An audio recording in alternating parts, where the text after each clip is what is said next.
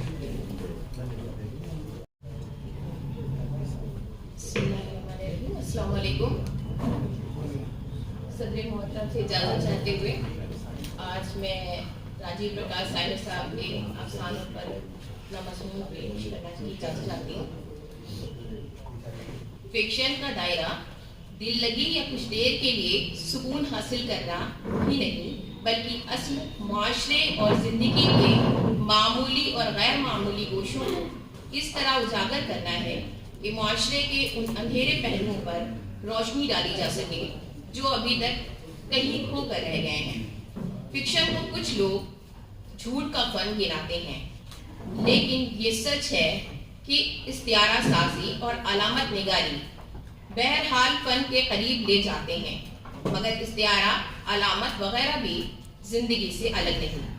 فنکار کا اصل کام اس کی تصویر کو پیش کرنا ہے جو قاری کی آنکھوں سے اوجھل ہے. ایسے ہی ایک موجودہ دور کے حقیقت نگار راجیو پرکاش ساحر صاحب بھی ہیں, جن کی گنگا جمنی تحریر ان کے افسانوں کی جان ہے. ساحر صاحب نے کئی کتابیں تحریر کی ہیں, جن میں 2012 میں ایک شعری مجموعہ تعارف کے ساتھ ساتھ 2015 میں شائع افسانوی مجموعہ ایک بھیگے لمحے کی لمبی سڑک, پیاسی سبیلیں وغیرہ ہیں. اس وقت ہم جس کتاب پر گفتگو کے لیے جم ہوئے ہیں ان کی نئی کتاب تعارف زرد موسم کا ہے. یہ مجموعہ 46 افسانوں پر مشتمل ہے, جس میں ہر موضوع کے افسانوں کو افسانہ نگار نے شامل کیا ہے. نیا لب و لہجہ, نئی تکنیک سے جڑنے کی کوشش ان کے افسانوں کا جز ہے. یہی نہیں بلکہ ان کے افسانوں میں ہندی اردو لفظوں کا بخوبی پرویا گیا ہے. اقتباس ملاحظہ فرمائیں. خلائی گاڑی سے دور چاند کے جہان میں وہ کشش سقیط سے آزاد کشتی عشق سے عشق کی جھیل میں تیر رہا تھا. چاندنی کے پرسکون چشموں سے وہ اپنی جنمانتر کی پیاس بجھا رہا تھا. دوسری طرف خلائی موسیقی افسانے کا ہیرو ہمیں وطن سے محبت کے جذبے سے پر ہونے کے ساتھ ساتھ انسانیت کے جس سے بھی سراپا پر نظر آتا ہے. وہ بیرونی خلا میں موجود ایلینز کی فطرت انسانی سے حفاظت کے لیے اپنی اور اپنے کمانڈر کی جان کی بازی لگانے سے بھی نہیں چوکتا. اقتباس ملاحظہ. وہ جانتا تھا کہ جب کمانڈر نیند سے جاگے گا تو فوراً تحقیقات میں جٹ جائے گا. خلائی موسیقی اور موسیقار ایلینز کے پختہ جانکاری اور مقامی معلومات زمین پر موجود خلائی ادارے کو دے دے گا. وہ جانتا تھا کہ اس سنسنی خیز کھوج کی خبر زمین پر کھلبلی مچا دے گی. دنیا کی ترقی یافتہ طاقتیں کہکشاں میں قوت آزمائی اور توازن طاقت کا کھیل کھیلنے کے لیے متحد ہو جائیں گی. راکٹ اور خلائی گاڑیوں پر میزائلوں اور لیس فوجی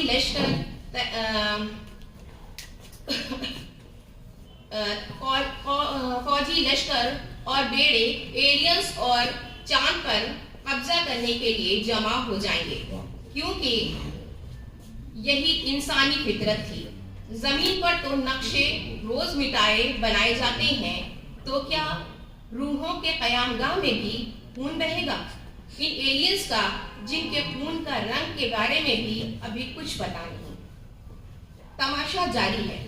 افسانے میں سماج کے پھیلے کرپشن, سرکاری محکموں میں کام کرنے کے طریقہ کار اور عوام کے پریشانیوں پر بخوبی طور پر نظر ڈالی گئی ہے. اس افسانے کے سارے کردار ہمیں سامنے چلتے پھرتے اور جیتے جاگتے نظر آتے ہیں.